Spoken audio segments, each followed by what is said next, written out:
چهارراه شهید انگراست. یک سرک از چهارراه شهید جور شده مستقیم با سرک قصبه وصل شده در دو جنبه. خب سرک کلان است. این پیشوری هتل هم باز شد، هتل سلطان شهر. نگه این سرک نو است فعلا که میبینی. سرک نو جور شده گیست. خب سرک کلان است. سرک و پیاده رو هم داره. سرک فرعی نداره ولی پیاده رو و بایسکل رو داره.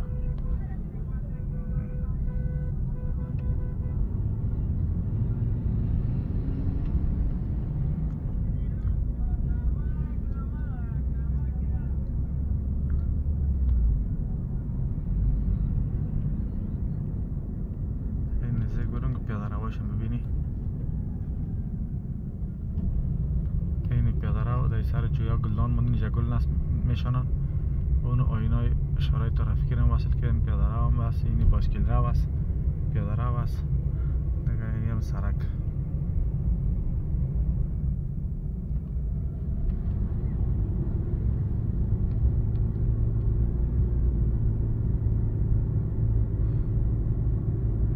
اینجا روبروی ما پل است که بالای نهر جور شده.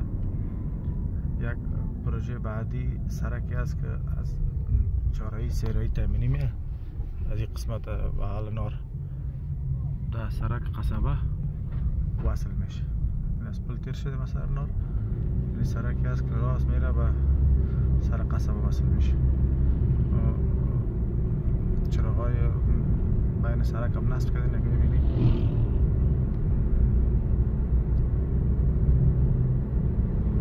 سرک کلان و مردم سهولت بسیار پیدا شده دیگه. منطقه شکلش بیخی تغییر کرده.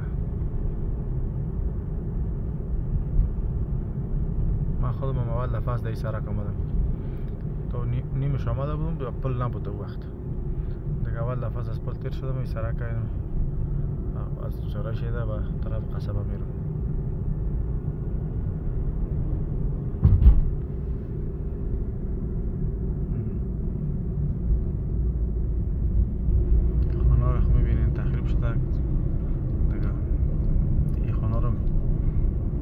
شاید کوچه فرعی هم جور شود که باز بعد از او اجازه بده که برشون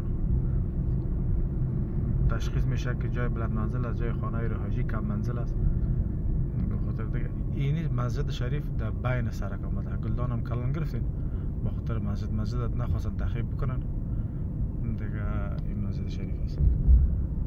نخواستن تخریب بکنن به او خاطر مسجد در بین گلدان ماند. بین دو سرک‌ها به خاطر نمازگزارا یک مشکل جور شده. از بین سرک مجبور تیر شوند از سرک عمومی که بیان در مسجد به نماز خواندن یا طفلا بیان به مدرسه. این ذره خطرناک است. شاید برش کدام چاره بسنجن. این پیاده روی سرک رفت طرف قصبه. این تو میریم اون طرف قصبه. باز دیگه روز یک ویدیو میگیریم از این طرف وایسا که بری از سرک قصبه به طرف چهارراه شهید. دیگه اینی سرک قصبه هم دو سرکه یا چهار سرکه میشه. فعلا یک سرک است. طرف مترفرشی که ببینید دو سرک است. همون دو سرکه دوام پیدا میکنه تا چهارراه 5 فامیلی هم دو سرکه میشه. این پروژه بعدی است.